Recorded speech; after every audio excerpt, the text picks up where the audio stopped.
여러분, 안녕하세요. 아리스토텔레스는 행복이 결과가 아니라 삶의 방식이라고 말했습니다. 지금 우리 사회는 저출산, 고령화라는 아주 커다란 지형 변화를 맞이하고 있는데요.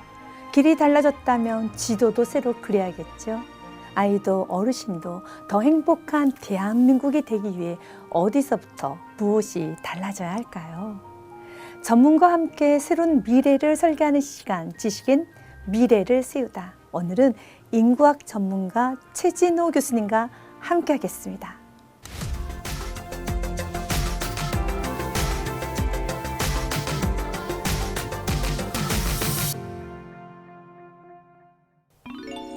교수님 안녕하세요. 네, 안녕하세요. 반갑습니다, 네, 교수님. 네. 저출산 고령화 시대는 지금 우리 모두에게 참 어려운 과제인 것 같아요. 네. 최근 합계 출산율에 보니 0.8명 2년 연속 오름세에 있더라고요. 예. 교수님은 이 흐름에 대해서는 어떻게 생각하시나요? 지금 우리나라는 2015년 이후 네. 9년째 네. 계속해서 합계 출산율 떨어지고 출생아 수 줄고 네. 그러다가 이제 2024년부터 네. 이게 늘어나기 시작했는데 2024년에 한 8,000명 늘어났어요. 오, 네. 그런데 이제 2025년 작년에는 한 16,000명. 16,000명. 그래도 굉장히 고무적인 현상입니다. 네. 이거 언제까지 어디까지 내려갈 거나 그랬는데 다행히 이제 반등이 됐는데 네. 아마도 이제 몇 가지 원인이 있을 것 같아요. 하나는 우리가 2020년부터 코로나가 있었잖아요. 네. 그 사람들이 결혼한 부부들이 자녀 낳는 걸 꺼려서 연기 가고 있다가 네. 이제 코로나가 어느 정도 이제 잠잠해지니까 그때 이제 자녀를 출산한 게 아닌가 하는 그런 네. 원인 하나 있고, 두 번째는 연령 구조상으로 우리나라에서 인구가 제일 많이 태어난 해가 1991년부터 95년, 네. 5년 동안에 네. 그 전에 60만 명대 태어나다가 그때는 70만 명대가 됐어요. 네. 그때 태어난 여성들이 지금 가장 출산을 많이 하는 연령인 30세, 34세 사이에 들어가 있어요. 네. 아마 그 영향도 있을 것 같고요. 네. 그 다음에 이제 마지막으로는 우리나라가 이 문제를 한 20년 정도 전부터 정책 과제로 삼고 열심히 뭔가를 했는데 혹시 그 효과가 좀 나타나는 거 아닌가 하는 이제 그런 희망도 가져보는데 네. 아무튼 이게 계속 앞으로도 계속 늘 건가 아니면 어느 시점 가서 또 꼭 그건 이제 두고 봐야 돼요. 한 3, 4년, 2, 3년 이제 추세를 보면 그때 판가름 날 수 있을 것 같습니다. 네. 네. 숫자로만 보면은 희망이 있긴 하지만 그래도 교수님 생각하시기에는 지금 우리 인구 사회 구조의 흐름은 또 어떻게 보고 계시나요? 통계청이 몇 년 전에 2072년까지 네. 한국 사회가 어떻게 될 것인가, 인구가 어떻게 변할 것인가 예측한 게 있습니다. 저출산 현상 계속합니다. 네. 조금 늘어도 한 1.0, 합계 출산율 1.0 정도 네. 가고요. 출생아 수는 20만 명대, 그러다가 한 2050년 넘어가면 어쩌면 10만 명대로 떨어질 수도 있고요. 네. 그런가 하면 이제 평균 수명이 늘어나서 고령 인구가 굉장히 늘어납니다. 지금 현재 65세 이상 인구가 한 1,000만 명인데 최대 2050년쯤 되면 한 1,900만까지 늘어나요. 엄청난 고령 국가가 됩니다. 그러네요. 지금 현재 고령화 수준 보면 일본이 제일 고령화됐는데 우리나라가 이제 그때 되면 일본을 추월합니다. 네. 그래서 중위 연령이라고 하는 개념이 있는데요. 갓 태어난 아이부터 최고령자까지 한 줄로 세웠을 때 한가운데 있는 사람이 몇 살이냐? 지금 한 45세입니다. 그런데 2072년쯤 되면 네. 63세가 됩니다. 이렇게 고령화되는 나라, 사실은 이렇게 빠르게 되는 나라 찾아보기 힘들어요. 그렇게 바뀌고요. 그래서 우리가 이제 처할 제일 큰 위험은 부양 부담이 엄청나게 늘어난다고 하는 겁니다. 네. 그러니까 부양 부담이라고 하는 건 뭔가 하면 연령을 크게 0세, 14세 어린아이들, 네. 15세, 64세 일할 수 있는 연령, 네. 65세 이상 일할 수 없는 노인들 세 그룹으로 갈라서 네. 일할 수 있는 생산 연령 100명이 어린아이들, 노인 몇 명을 부양한가 이겁니다. 지금 현재 우리나라는 100명이 41명을 부양하고 있습니다. OECD 국가 중에서 제일 낮아요. 그런데 이제 2072년쯤 되면 이 숫자가 119로 늘어납니다. 네.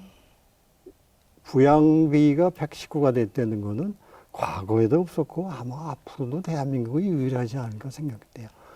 그러면 이제 이로 인해서 한국이 굉장히 많은 어려움에 처할 가능성들이 있습니다. 이 부양 부담 때문에. 네. 앞으로 이렇게 이제 우리 인구 구조가 달라질 것으로 지금 이렇게 예측되고 있어요. 네. 초고령화 시대로 가면서 예. 부양 구조가 흔들리게 되면은 굉장히 큰 위기를 맞게 된다는 그렇죠. 것이죠. 네, 네. 좀 더 구체적으로 어떤 위기를 맞게 될까요? 우선은 사회가 안정되고 체제가 유지되려 그러면 계속해서 일정 수의 아이들이 태어나서 소위 네. 성원이 충원되는 거죠. 그래서 노인들이 이제 고령화돼서 사망하는 것만큼을 충원해주면 사회가 안정적으로 유지되는데 우리는 지금 그러겠네요. 태어나는 수는 작고 평균 수명은 늘어나서 고령 인구가 점점 늘어나니까 이 고령 인구와 어린아이들 누가 어떻게 부양할 것인가 이런 네. 문제가 이제 발생하죠. 네. 아마도 뭐 직접적으로 말씀드리면 우리가 지금 연금 다 일할 때 열심히 연금 보면 은퇴하고 나서 연금 타지 않습니까? 네. 이게 과연 유지될 수 있을까? 네. 그 다음에 건강보험료도 열심히 일하는 사람들이 내는데 이거 유지될 수 있을까? 네. 세금 많이 거칠 수 있을까? 왜냐하면 생산 연령 인구가 이렇게 줄어들면 경제가 활력을 잃어버리게 되고 그러면 세수도 줄어들고 그런데 부양해야 될 인원은 많고 많아지고. 그러면 결국은 빚을 지는 수밖에 다른 방법이 없을 거예요. 그래서 네. 만약에 이런 추세로 계속 간다 그러면 이게 과연 한국이 국가로서 지속 가능할까? 모든 사회 시스템이 제대로 유지가 될 수 있을까? 이런 우려가 될 정도로 사실은 매우 심각한 그런 상황이 올 수도 있습니다. 이렇게 심각한 상황에서 어떤 개인적인 차원을 넘어서 사회적인 어떤 최대의 개혁이라고 할까요? 그런 사회적인 무슨 개혁 같은 게 필요할 것 같은데요. 준비가 필요할 것 같아요. 그러니까 이제 이걸 이제 우리가 지금이라도 우리가 이걸 네. 바로잡기 위해서는 사실 두 가지 일을 해야 되죠. 하나는 네. 근본적인 사회 시스템을 바꿔주는 겁니다. 대변혁이 필요한데 예를 들면 경제 변혁 혹은 경제개혁, 노동개혁을 통해서 지금 양극화되고 있는 거를 좀 바로잡을 필요가 있고요. 네. 그보다 사실은 저는 더 중요하게 생각하는 건 교육개혁이 필요합니다. 교육개혁이요. 예. 우리가 이제 이 문제를, 이 부양 부담의 문제를 해결할 수 있는 유일한 방법은 네. 생산성을 높이는 겁니다. 네. 그러니까 경제활동 인구가 줄어들긴 했지만, AI가 굉장히 많이 이제 진전돼서 그야말로 사람 100명 할 걸 하나가 할 수 있다 그러면 그렇죠. 생산성이 굉장히 높아진 네. 거고 생산성이 높아지면 이 부양에 대한 부담을 어느 정도 이제 줄여줄 수가 있고요. 사실은 이거를 하기 위해서 제일 필요한 게 교육이 제대로 교육받은 기술 인력을 양성해 주는 것이 필요해요. 네. 근데 우리나라 지금 교육 시스템은 우리가 전에도 그랬지만 그냥 외우는 공부입니다. 주입식 주입식 또한 외우는 공부죠. 공부. 이제는 우리 외울 필요가 없잖아요. AI가 이제 활용화되면서 그냥 AI한테 그것도 문자 치는 게 아니고 말로 얘기하면 AI가 쫙.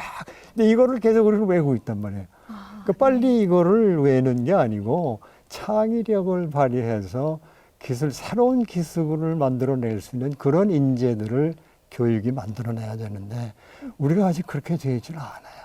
네. 그러니까 우선 각급 학교들이 다 이거를 중등교육부터 고등교육까지 빨리 이걸 시스템을 바꿔야 됩니다. 결국은 네. 한 나라가 흥하냐 망하냐의 갈림돌은 국가는 왜 실패하는가라고 하는 책에서 아주 일명요연하게 얘기해요. 기술 개혁이 이루어지지 않으면 국가는 망할 수밖에 없을 텐데 우리가 지금 기술. 그걸 알면 네. 지금부터 빨리 교육 계획을 해서 네. 정말 필요한 인재들을 창의적인 인재들을 만들어내야지 그나마 한 가지 우리가 희망을 가질 수 있을 것 같아요. 네. 기술의 개혁이 필요하다. 또한 교육이 참 중요하다. 이게 다른 말로 하면은 가치관 교육이 필요하다라고 해석이 될 것도 같아요. 그러니까 이제 사회 구조적인 개혁으로는 이제 우리가 교육 개혁 같은 게 필요하고요. 또 하나는 이제 사람들의 가치관을 생각을 변화시켜서 네. 생각을 변화시켜서 우리가 과거에 우리 세대들이 그랬던 것처럼 누구나 다 결혼을 하는 거야, 누구나 다 가족을 이뤄야 되는 거야, 자녀들은 많을수록 뭐 이런 생각들로 바뀌면 네. 그나마 이제 이 저출산 문제를 해결하는데 기여할 수 있을 것 같아요. 그래서 사실은 구조적으로 사회 대변혁 필요하고 네. 각각 개개인들이 가지고 있는 가치관을 바꿔주는 이런 우리 프로그램들도 정책도 시급히 진행돼야 될 걸로 생각합니다. 네. 교수님, 저출산 고령화 시대는 우리나라만의 문제는 아닌 것 같아요. 모든 나라들이 지금 저출산 고령화 시대를 맞고 있는데요. 다른 나라에서는 이 문제를 어떻게 풀어가고 있나요? 제가 교육계획과 관련해서 네. 특별히 한 나라가 생각나는데요. 유럽의 아일랜드가 있습니다. 네. 아일랜드는 유럽 국가 중에서 산업 구조가 주로 농업이고요. 농업이고요. 그 제일 뒤떨어진 그런 나라였습니다. 그렇죠. 그런데 이제 1980년, 90년 들어서 아일랜드가 일대 개혁을 합니다. 그 중에 하나가 이제 교육 개혁이 있고요. 네. 제가 기술 인력 양성 말씀드렸지만 전국의 6개 지역에다가 국립공과대 같은 걸 만듭니다. 네. 그러고서 정부가 전폭적으로 지원을 해서 지역이 필요한 인재들을 양성하도록 이렇게 합니다. 근데 여기 아주 특이한 거는 제가 가서 보고 놀란 거는 학생들이 입학을 해서 네. 그냥 학교에 쭉 머물다가 졸업하는 게 아니고 예를 들면 2년 정도 일하다가 공부하다가 한 1년 정도 그 인근에 있는 기업체에 가서 일하고 다시 돌아와서 일하고 아주 이게 왔다 갔다 하는 게 굉장히 유연해요. 네. 반드시 그런데 이제 1년은 졸업하기 전에 학사하기 전에 1년은 기업에 가서 일하도록 이렇게 규정이 되어 있어요. 네. 그다음에 더 이제 특이한 거는 그 대학의 커리큘럼을 교육 과정을 이제 위원회에서 짜는데 그 위원회는 교수들이 안 들어가 있어요. 그 지역에서 기업 활동을 하는 사람들이 커리큘럼 위원회에 들어가서 그걸 매년 자기네들이 필요한 과목을 바꿔요. 네. 그 학교는 가르쳐야 돼요, 교수는. 네. 그래서 아일랜드가 그 일을 하면서 지금은 1인당 소득이 영국을 능가합니다. 아마 유럽 네. 전체에서 한 3번째쯤 갈 거예요. 네. 그렇게 사회가 바뀌어 버렸어요. 물론 이제 그 저변에는 뭐가 있었냐면 대타협이라는 게 있었어요. 네. 우리가 이러면 안 되겠다. 그래서 정부는 기업의 세금을 깎아주겠다. 그 다음에 기업은 일자리를 많이 창출하겠다. 노조는 우리 월급 많이 올리려고 스트라이크 안 하겠다. 이런 대타협이 네. 있어가지고 이런 구조 속에서 이런 교육 계획을 했기 때문에 지금 아일랜드가 그렇게 발전할 수 있었어요. 네.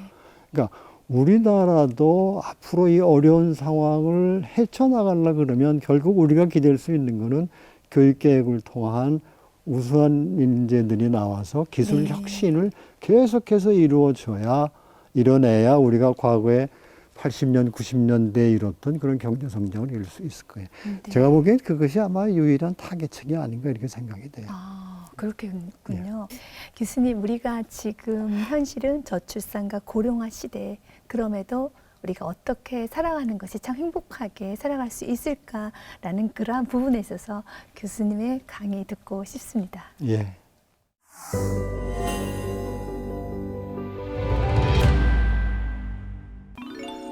예, 우리가 앞에 대담을 통해서 우리나라의 저출산 고령화 문제가 앞으로 어떻게 진전되고 그로 인해서 어떤 문제들이 발생하고 하는 문제에 대해서 우리가 이야기를 나눴습니다. 구조적인 대변혁이 필요하다 그랬고 가치관의 변화가 필요하다고 이렇게 얘기를 했는데 특별히 이번 강의에서는 가치관의 변화를 우리가 어떤 가치관의 변화를 어떻게 바꾸면 좋은지에 대해서 여러분들하고 같이 나누려고 합니다. 그래서 먼저 우리가 가치관의 변화를 얘기하기 전에 그럼 도대체 왜 한국에서 이런 출산율이 아주 급속도로 떨어졌는가? 도대체 어떤 일이 있었길래 이렇게 됐을까에 대해서 한번 먼저 짚어보고자 합니다. 첫 번째는 고학력화 문제입니다. 한국은 2차 대전 이후에 독립한 국가들 중에서 제일 먼저 경제발전도 이루고 정치적인 민주화도 이룬 아주 특별한 나라입니다. 전 세계가 주목하고 있습니다. 도대체 무슨 원인 때문에 한국이 이렇게 급속도로 발전할 수 있었는가? 아마 여러 가지 원인들이 있겠지만 그중에 가장 큰 원인 중에 하나가 바로 이 학력 문제입니다. 교육에 대한 열망입니다. 그래서 모든 사람들이 너도 나도 자녀들은 교육을 받아야 되겠다. 특별히 고등교육을 받아야 되겠다. 그래서 지금은 이게 너무 지나쳐가지고 전 세계에서 제일 고등교육률이 높은 이런 나라가 돼버렸습니다. 그러니까 너도 나도 다 고학력화를 현상에 이제 몰두하면서 기대가 상승했습니다. 나도 이제 대학 나왔는데 그러니까 나는 뭐든지 다 할 수 있다. 그래서 굉장히 좋은 일자리들을 놓고 경쟁이 굉장히 심화됐습니다. 우리 지금 주위에서 보고 있는 겁니다. 모든 사람이 갖길 원하는 직업의 수는 한 5만 개 정도랍니다. 이 5만 개를 놓고 대학 졸업자들이 지금 한 40만, 50만이 되는데 이 5만 개짜리를 놓고 경쟁을 벌이고 있으니까 극도의 경쟁 상태에 빠졌고 결혼을 빨리 할 수가 없고 아이들도 많이 낳을 수가 없고 이런 상황에 빠졌습니다. 두 번째 원인은 과학기술의 발달입니다. 요즘에는 우리가 AI 얘기를 하지만 로봇, 전산화 이런 것들이 급속도로 발전하면서 과거에 사람들이 하던 일의 상당 부분을 이제는 기계가 하고 컴퓨터 소프트웨어가 하고 이렇게 바뀌었습니다. 그러니까 일자리가 많이 늘지는 않습니다. 우리가 1970년대 경제학 공부할 때 경제 성장이 1% 늘어나면 일자리 수가 한 20만, 30만 는다고 배웠습니다. 지금은 어림도 없습니다. 왜냐하면 많은 것들을 기계가 대신해 주고 있기 때문에 그렇습니다. 세 번째 원인은 소득의 상승입니다. 경제적으로 잘 살아지니까 자녀를 양육하는 비용이 굉장히 많이 필요하게 됐습니다. 그 다음에 누구나 다 자녀들을 대학까지 보내고 싶어 하기 때문에 그걸 따져보면 양육비가 굉장히 많이 들게 됐어요. 그래서 과거에 우리 세대들이 한 6, 7명씩 형제 자매가 있다 그러면 지금은 하나, 둘 정도 이렇게 그래서 이 소득 상승 때문에 자녀 양육비가 증가해서 조금 낮게 됐습니다. 그 다음에 이제 물질주의 가치관의 만연입니다. 우리나라 지금 1인당 소득이 한 3만 5천 달러쯤 되는데요. 아마 이 시기가 사람들이 물질에 대한 가치가 제일 극대화되는 시기가 아닌가 이런 생각이 있어요. 지금 우리나라가 그렇습니다. 뒤에 우리가 보겠지만 우리나라 사람들한테 잘 사는 게 뭐냐, 성공이 뭐냐 그러면 한결같이 똑같은 생각들을 가지고 있습니다. 좋은 대학 가서 좋은 전공 잡아서 좋은 데 취직해서 돈 많이 벌고 잘 사는 것이 이게 성공이다. 이게 이런 똑같은 천편일률적인 생각들을 가지고 있어요. 물질주의 가치관이 굉장히 지금 만연해 있기 때문에 결혼을 하고 자녀를 낳는 것이 경제적으로 과연 나한테 이득인가 아닌가 하는 거를 젊은이들이 따져서 이득이 안 되기 때문에 결혼도 늦게 하고 자녀들도 안 낳거나 조금 낳으려고 하는 겁니다. 마지막으로 이제 공동체 의식이 약합니다. 사실은 우리는 공동체 안에서 살고 있고요. 우리가 편안하게 살 수 있는 것은 내가 누군가의 도움을 받아서 필요한 재화나 서비스를 공급받고 있기 때문에 내가 편안하게 살 수 있습니다. 이게 이제 공동체입니다. 그러니까 사실은 우리는 서로가 도와주면서 도움을 받으면서 자기는 전혀 의식하지 못합니다. 이렇게 하루하루를 지냅니다. 그런데 이제 언제부턴가 이 공동체 의식이 약화돼서 나만 잘 살면 된다, 우리 가족만 잘 되면 된다, 우리 자녀만 잘 되면 된다, 이런 생각들이 아주 팽배해 있습니다. 이것이 이제 저출산을 가져온 또 하나의 원인이라고 우리가 이렇게 볼 수 있겠습니다. 현재 우리나라는 국가적으로 봐도 그렇고 개인 차원에서 봐도 그렇고 행복과 멀어지고 있습니다. 행복이라고 하는 건 누구나 다 행복하게 되길 원하고요. 행복을 추구하는데 그런데 사람들이 생각하는 행복, 잘 사는 삶에 대한 생각이 지금은 우리나라는 물질에 있습니다. 돈만 있으면 행복해지리라고 생각해요. 사실은 그게 아니라고 하는 것을 제가 지금부터 말씀드리려고 합니다. 우리나라는 전 세계에서 매년 행복도 조사를 하는데요. 2023년 세계 행복 보고서에 따르면 우리나라는 57등입니다. 2013년에 비해서 41위에서 우리가 하락했어요. 6개 평가 요소가 있는데 그중에 소득 건강은 비교적 양호하고 그런데 뭐가 문제인가 하면 삶의 선택의 자유 부분이 많이 부족하다가 이렇게 나옵니다. 이거는 무슨 얘기인가 하면 한국 사람들은 물질주의 가치관이 너무 심해서 성공에 대한 획일적인 가치관에 빠져 있고 그래서 이것이 심한 경쟁을 만들고 그래서 저출산의 원인이 되고 있는 겁니다. 행복에 대해서 좀 얘기해 보겠습니다. 사람들은 많이 생각합니다. 내가 이것만 있으면 행복해질 텐데. 그래서 심리학에서는 주로 행복을 뭐 여러 분야에서 연구하지만 특히 심리학자들이 많이 연구합니다. 행복해지려고 그러면 사랑하고 일이 중요하다 이렇게 얘기합니다. 가로 속에 제가 얘기한 것 중에서 이것 외에 긍정, 정서 비율, 낙관성, 성숙과 대처 기술 뭐 이런 것들도 얘기하지만 우리 일반인들이 쉽게 이해하기 쉽게 행복해지려고 하면 뭐가 제일 중요하냐? 사랑하고 일입니다. 행복과 관련된 하버드 대학에 아주 유명한 연구가 있습니다. 그랜드 스터디라고 하는 건데 1939년, 42년 2학년 올라가는 학생 268명을 골라서 평생을 추적했습니다. 248명을 생애 기록을 확보했습니다. 1차 보고서, 2차 보고서에서 결과를 내놓았는데 1차 보고서에서는 성숙한 방어 기제, 안정된 결혼 생활이 중요하다. 2차 보고서에서는 역시 또 사랑과 일이라고 이렇게 얘기합니다. 보통 사람들한테 물어봅니다. 당신이 잘 살려고 그러면, 행복해지려고 그러면 뭐가 중요하냐? 거의 어느 나라를 막론하고 대부분의 국가에서 건강, 가족, 일의 순서로 나옵니다. 그러니까 전문적인 학자들이 연구한 결과나 보통 사람들이 그냥 살면서 경험으로 얻은 결과나 같습니다. 건강이 중요하다는 거 우리 뭐 다시 논의할 필요가 없습니다. 가족이 먼저 나오고 그 다음에 일입니다.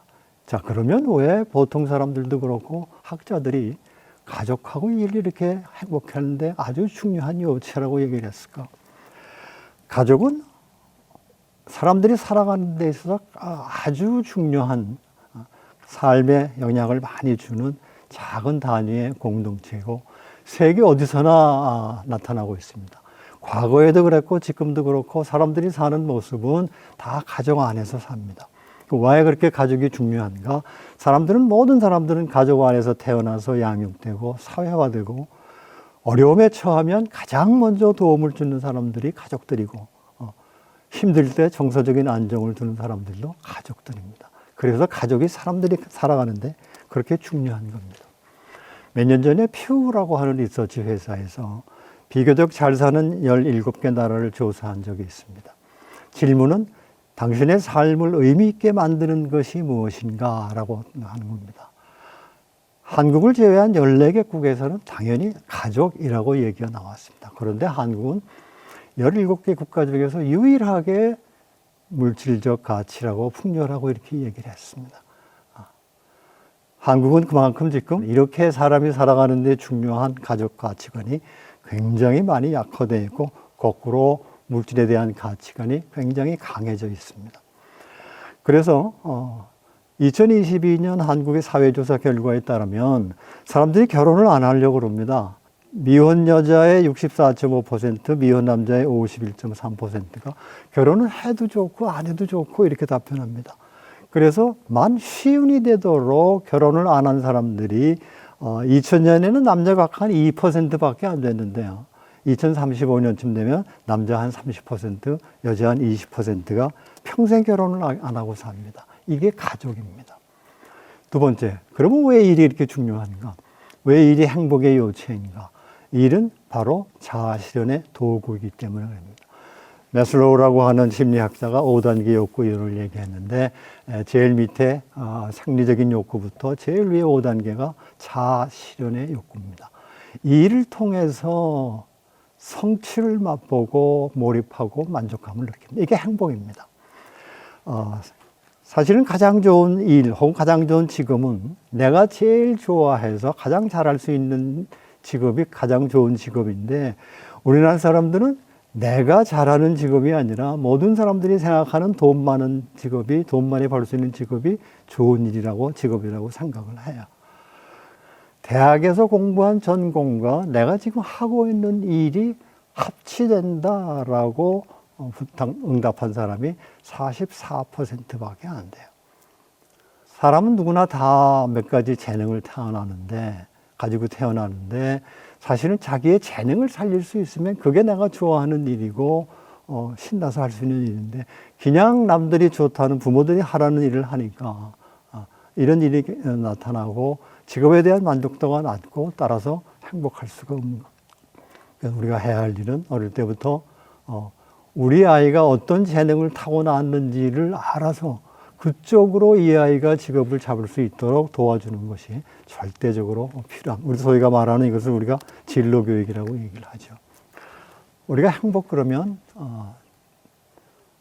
덴마크를 먼저 떠올립니다. 덴마크는 세계 행복도 조사에서 거의 1, 2등 상위권에 있는 나라입니다.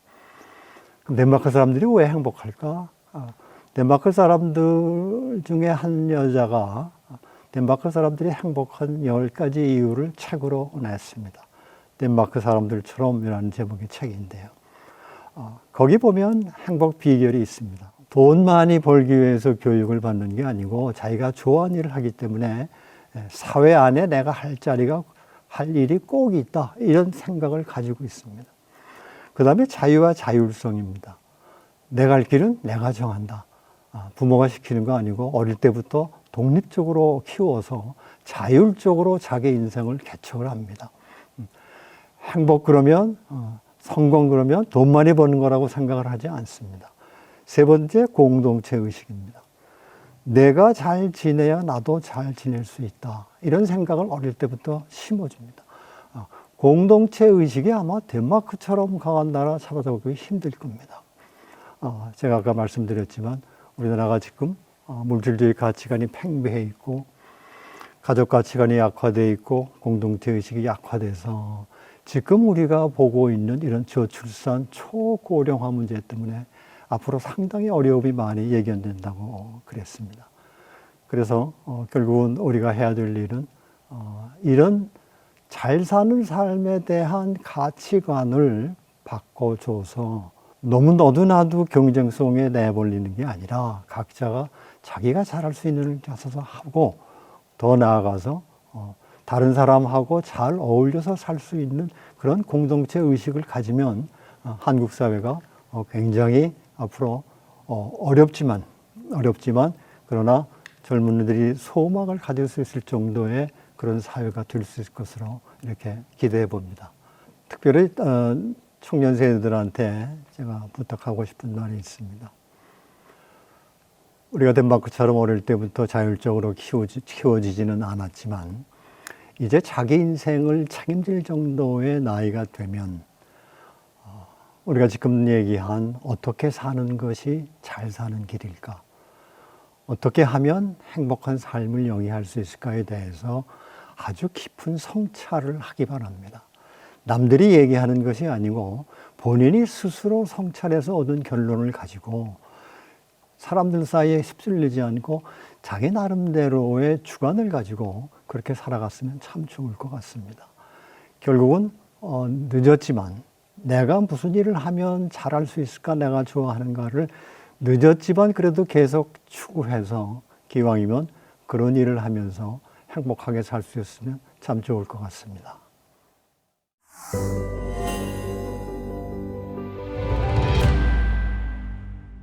교수님 강의 너무 좋았습니다. 네. 교수님께서 언급하였듯이 우리가 행복하기 위해서는 이제 가족이 있어야 되고 또한 일이 있어야 되는데요. 네.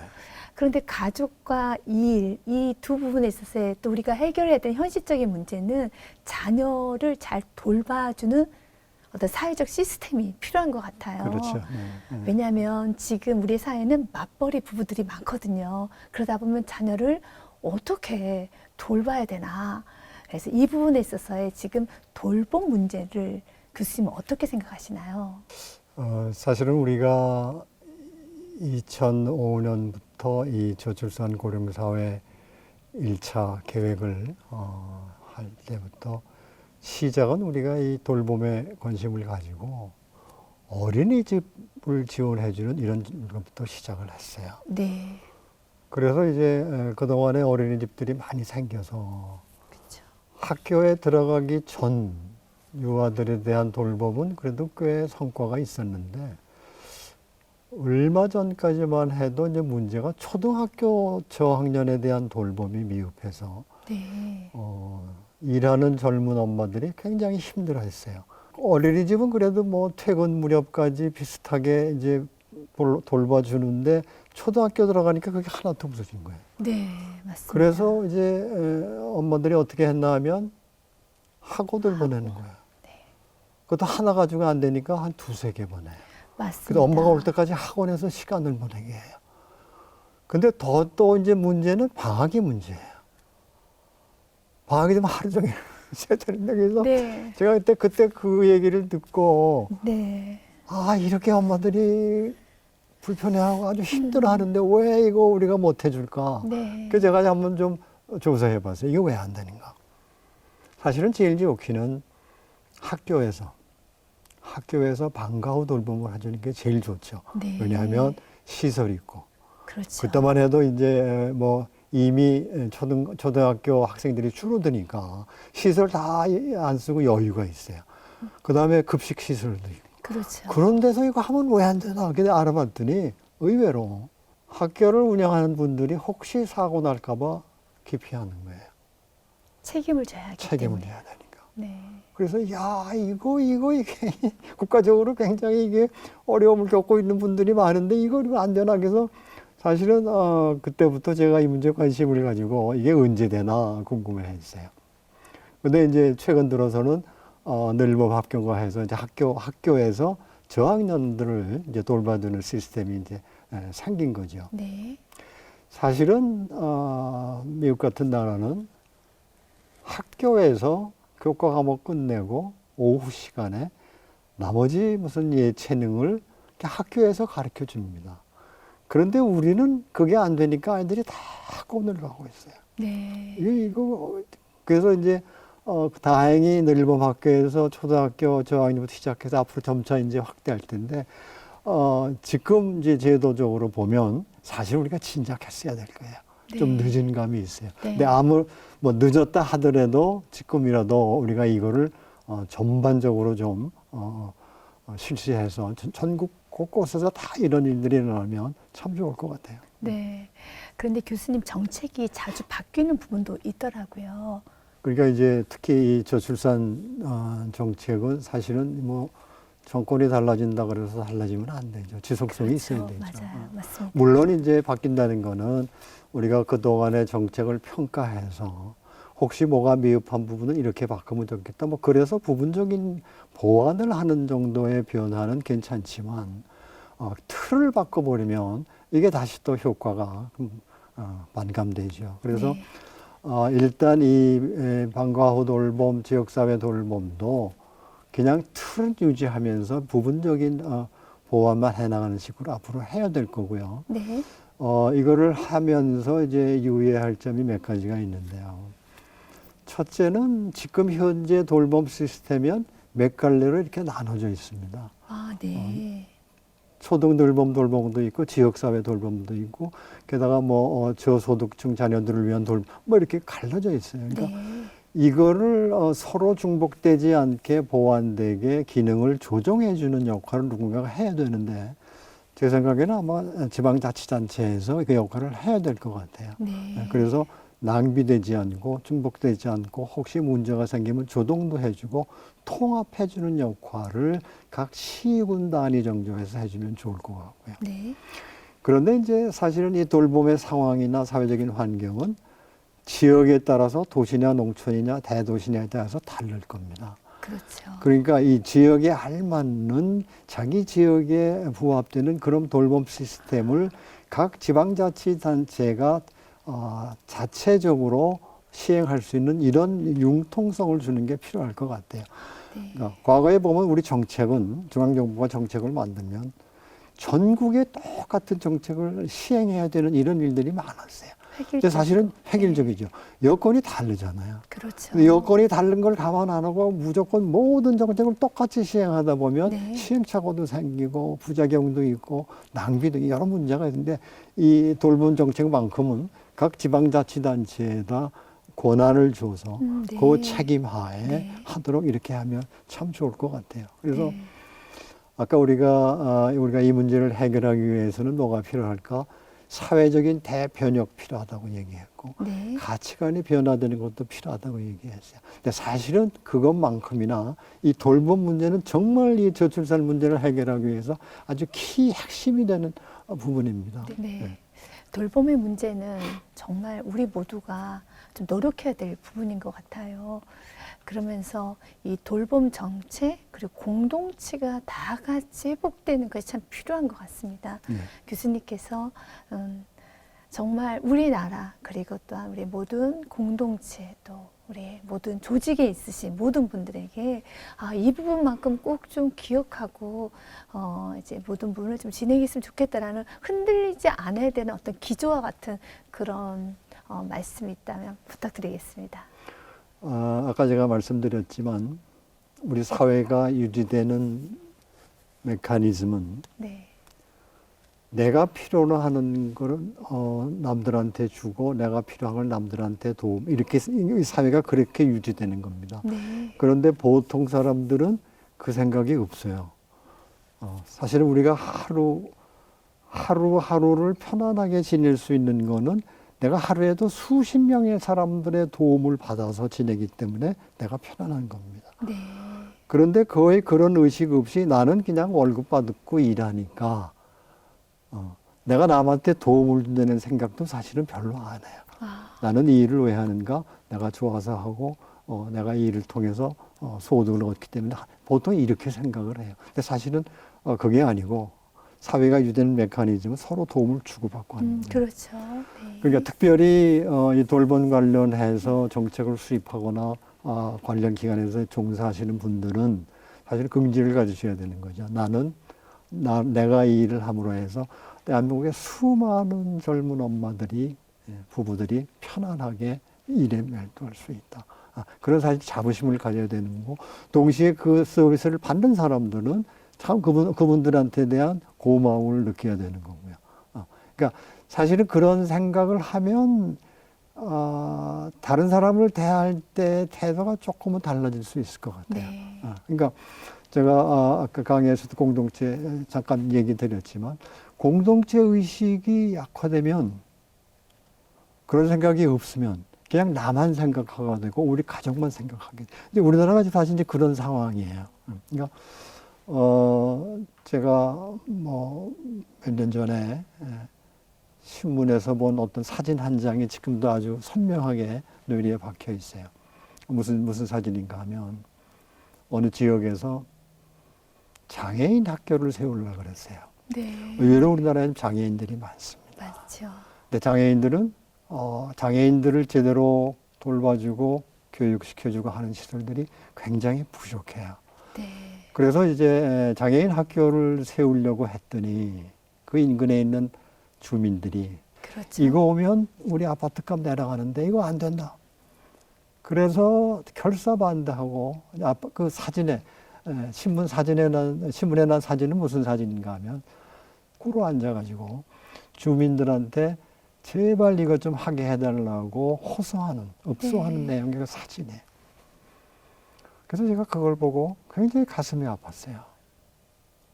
장애인도 우리가 같이 살아갈 공동체의 일원이고, 그 장애인이 뭐 본인이 장애인이 되고 싶었던 거 아니잖아요. 네. 그럼 사회가 오히려 더 적극적으로 그런 사람들을 위해서 배려하고 필요한 거 뭔가를 제공해주고 이래야 할 텐데, 이 우리는 거꾸로 가는구나. 네. 국민소득이 3만 5천 불쯤 됐는데 이게 우리나라가 선진국 맞는가? 경제적으로는 선진국이라고 얘기할 수 있을지 모르지만 여러 가지 측면에서 이게 선진국 국민들 맞는가? 이런 생각이 들었어요. 지금도 그런 생각들은 아직도 많이 남아있어요. 네. 최근에 제가 또 들은 얘기는 어느 지역에 임대주택, 임대아파트를 지으려고 했더니 또 주민들이 반대하는 거예요. 우리 아이를 초등학교 교실에서 임대주택 따는 아이들과 같이 공부시킬 수 없다. 이 이유예요. 그러니까 우리나라가 생각이 정말 가치관이 변하지 않으면 힘들어요. 네. 그러니까 왜 이런 생각들을 갖게 됐는지 모르지만 서로 도움을 주고받고 산다고 하는 이 사회가 유지되는 시스템에 대한 생각이 없어서 그러는 거죠. 우리 혼자 결코 못 삽니다. 맞습니다. 만약에 무슨 일이 생겨서 지하철 파업이 됐다, 버스가 파업이 됐다 그러면 그날 하루 다 얼마나 불편해요. 맞아요. 그런데 그걸 못해. 그냥 뭐 편안하니까 뭐 아무 일 없겠지 하고 나만 잘 살면 되고 나만 편하면 되고 우리 집 아파트 값이 내려가냐 올라 이게 문제고 이런 사회가 돼 있어요. 그러니까 여기서 탈피해야 돼요. 네. 벗어나야 됩니다. 맞습니다. 교수님의 강의를 이렇게 들으면서 오늘 또 우리 가치관이 변화가 된 것 같아요. 저도 교수님의 강의를 들으면서 우리가 지금 서로 살아가는 데 있어서 서로에게 도움을 주고받는 더불어가는 사회, 그리고 서로에게 너무 필요한 사람들이라는 정말 이 생각을 하게 되는 시간이었습니다. 오늘 교수님의 강의를 들으면서 우리 시청자분들께서도요, 새롭게 다시 가치관이 정립되는 그런 좋은 시간이 되었던 것 같아요. 교수님의 강의, 따뜻한 강의 너무 감사드립니다. 고맙습니다, 교수님. 네, 고맙습니다. 네.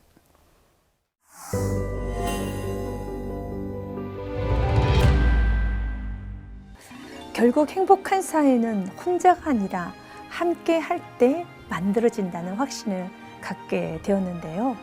전문가와 함께 새로운 미래를 설계하는 시간, 지식인 미래를 세우다. 함께 해주신 여러분 고맙습니다.